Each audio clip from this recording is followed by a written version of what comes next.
Mas mabuting hayaan mo na lang ang tungkol sa kanya, Fedra. Pupuntahan ko siya kapag kailangan niya ako.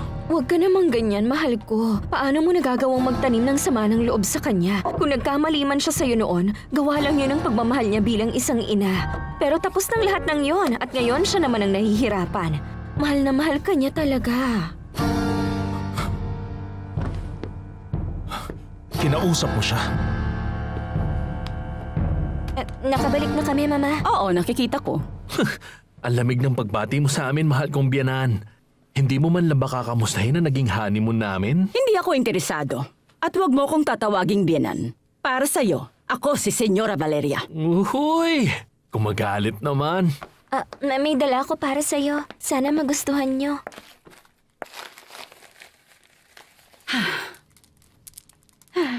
Hindi ako sanay magsuot ng mumurahing alahas.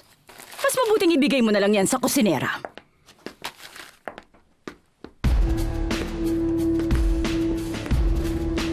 Napakayabang talaga.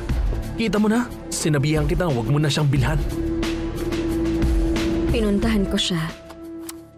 At ang lambing ng pagkakakwento niya sa'yo. At bilang asawa mo, pakiramdam ko tungkulin ko na subukang ayusin ang naging away niyo at muling paglapitin kayo. Dalawin mo naman siya, Fernando Jose. Nakikiusap ako. Siguradong matutuwa siya ng sobra.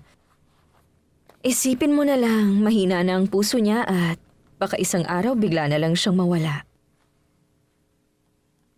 Tingnan ko. Aalis na ako. Dito ka maghahapunan?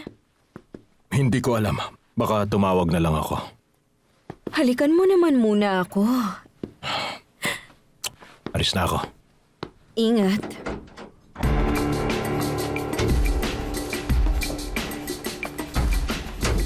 Pahingin pantalon at damit. O sige, mahal ko.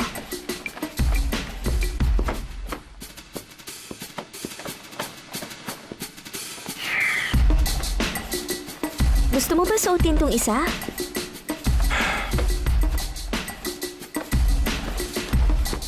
Aalis ka?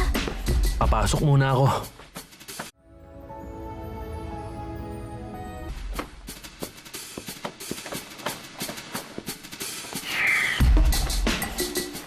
Gusto mo ba suotin tong isa?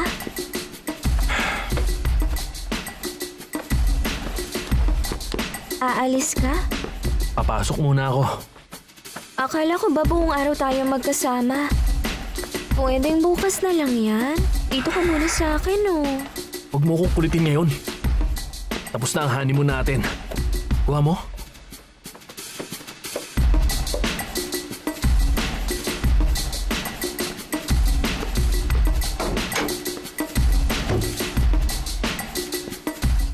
Ito na po ang kape niyo, senyorita. Gusto niyo rin ba ng cake? Naku, wag na. Ito lang talaga. Maraming salamat. Senyorita Paloma, hihingi sana ako ng pabor. Sige.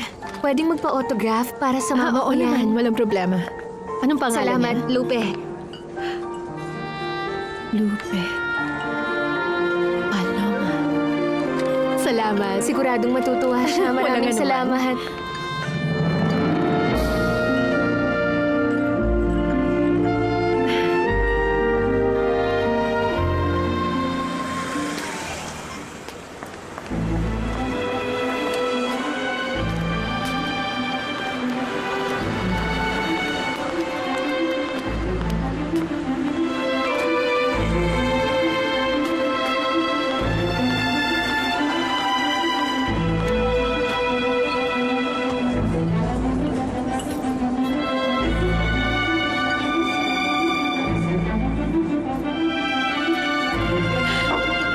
Fernando Jose.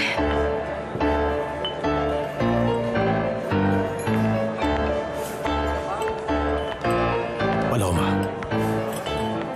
Hindi ko akalaing makikita kita rito. May iniintay ka ba? Wala naman. Kung ganon, pwede ba kitang tabihan? Oo, maupo ka. Kahit bigla ng pagkikita natin, pwede akong maglaan ng ilang minuto para sa'yo. Parang ako pa ang ginawan mo ng pabor. Hindi mo na kayang magpakalalaki mula nung huli tayong magkita? Simula nung huli tayo nagkita, marami na akong bagay na tinigilang gawin. At isa na ron ang pagiging single mo. Uy, wala ka bang ganitong kulay na lipstick. Dalhan mo naman ako.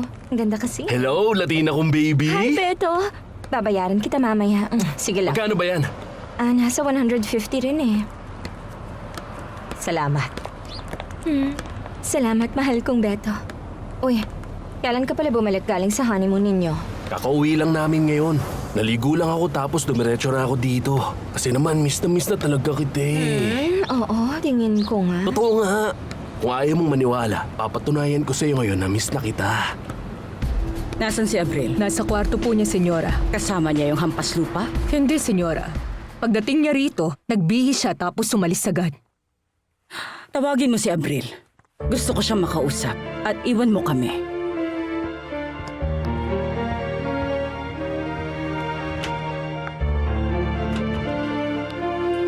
Nabigla talaga ako dun sa kasal mo. Mas nagulat ako sa pag-alis mo nang walang paalam. Lahat ng umaalis, bumabalik. Kung minsan, Sana naghintay kang malaman kung bakit ako biglang umalis.